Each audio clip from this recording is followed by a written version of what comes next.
Bonjour à tous et bienvenue dans la cuisine d'Aïda. Aujourd'hui, nous allons préparer une recette sucrée, une recette tout en chocolat. En ce moment, je suis dans une phase très chocolat, entre les moelleux au chocolat, cœur coulant, les cookies au chocolat. Aujourd'hui, donc, ce sera le brownie tout choco. Donc, pour cette recette, nous allons avoir besoin des ingrédients suivants. 3 œufs, 80 g de beurre coupé en morceaux, 25 g de cacao amer, donc du cacao chocolat, hein, sans sucre, 80 g de sucre en poudre, 150 g de chocolat, 60 g de farine, des noix, et moi j'ai rajouté quelques cacahuètes et un petit peu d'arôme vanille. Voilà, donc il ne nous reste plus qu'à passer à la préparation. Étape numéro 1, faire fondre le chocolat et le beurre ensemble. On met le chocolat, on met le beurre et on va faire fondre le tout au micro-ondes 1 minute 30. Alors pendant ce temps, on va casser nos œufs.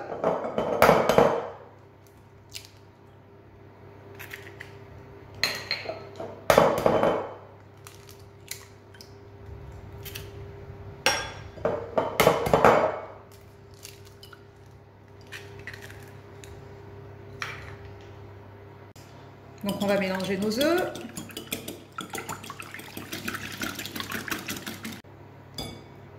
Et on va y mettre le sucre.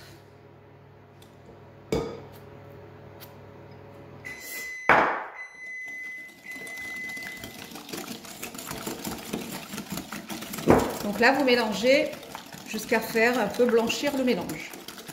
Voilà, donc on obtient un mélange mousseux. Notre chocolat a fondu. On va pouvoir l'incorporer. Il ne faut pas qu'il soit trop chaud, il faut qu'il ait un petit peu tiédi quand même. Voilà, donc là on va incorporer le chocolat. J'aime bien faire ce mélange à chaque fois. Donc on a battu les œufs et le sucre et qu'on vient y incorporer l'or noir, qui est le chocolat. Voilà, je viens racler les bords parce que je ne veux pas en perdre une miette. Et donc là, on va troquer avec le fouet et on va mélanger. Voilà, jusqu'à ce que le mélange devienne homogène et que le chocolat se mélange bien aux œufs et au sucre.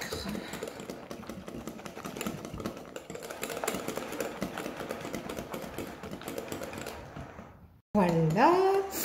Alors, ensuite, 2 étapes importantes. Il faut bien tamiser le chocolat en poudre avant de le mettre à notre préparation. On va d'abord mettre le chocolat. Attention quand on mélange.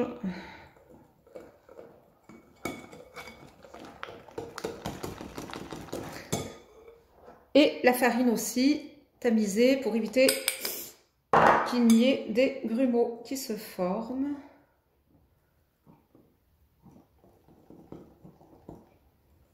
Voilà, donc bien mélanger le tout. Vous avez vu, hein, c'est une recette quand même assez facile. Hein.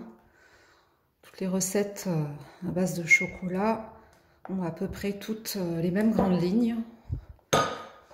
Donc là, je vais incorporer les cacahuètes. Bon, je vais tout mettre. On va être fou. On va être gourmand. Et nos noix. Donc là, je ne vais pas tout mettre. Parce que j'aimerais en garder pour la déco.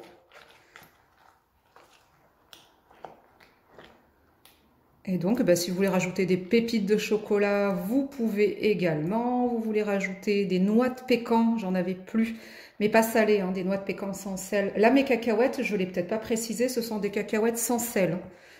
Voilà, pour pas que ça donne un goût bizarre. Je l'ai déjà fait et c'est très très bon. Voilà. Bon, et bien mon arôme vanille, en fait, je viens de me rendre compte que je l'avais oublié, donc je viens juste de l'incorporer et de remélanger un petit peu. Sincèrement, c'est facultatif, hein. Si vous n'en avez pas, si vous voulez pas en mettre, vous en mettez pas. Allez. Regardez.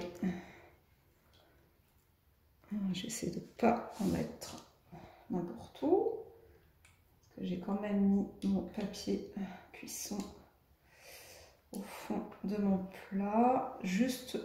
C'était juste pour le fond. Pour éviter que le gâteau ne colle.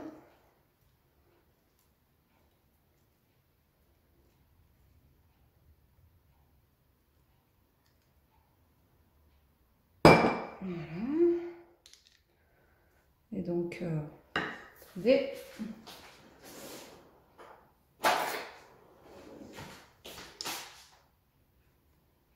Venir récupérer, racler le chocolat qui reste sur la maryse. Comme on a dit, hein, on ne va pas en perdre.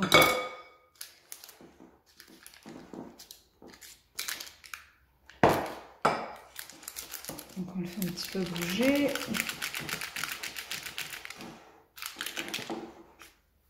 Voilà, donc après, si vous vouliez utiliser un moule différent, en forme de cake, en forme de... Vous pouvez tout à fait le faire. Hein. Il n'y a pas de règle. La base, c'est la recette, c'est les ingrédients. Ensuite, la forme va vous donner la forme que vous voulez. Donc voilà, j'avais gardé quelques noix pour la déco. Après, le brownie, c'est un gâteau, une fois qu'il est cuit, qu'on vient couper en petits carrés, en petits morceaux. Et donc, c'est pas grave si les bords, là, sont pas réguliers. Si, voilà, à la cuisson, de toute façon, ça va se mettre au même niveau. Donc, on est prêt à enfourner notre brownie. Voilà le résultat, ma team cook. Regardez, donc j'ai sorti le gâteau du four, enfin le brownie, je l'ai coupé en petits morceaux. Et voilà, le résultat. Bah écoutez, j'espère que ma recette vous aura plu, que vous la partagerez, que vous la réaliserez et que vous l'apprécierez surtout. Donc je vous remercie et puis je vous souhaite un bon appétit et puis je vous retrouve bientôt pour de nouvelles recettes. À bientôt ma team cook.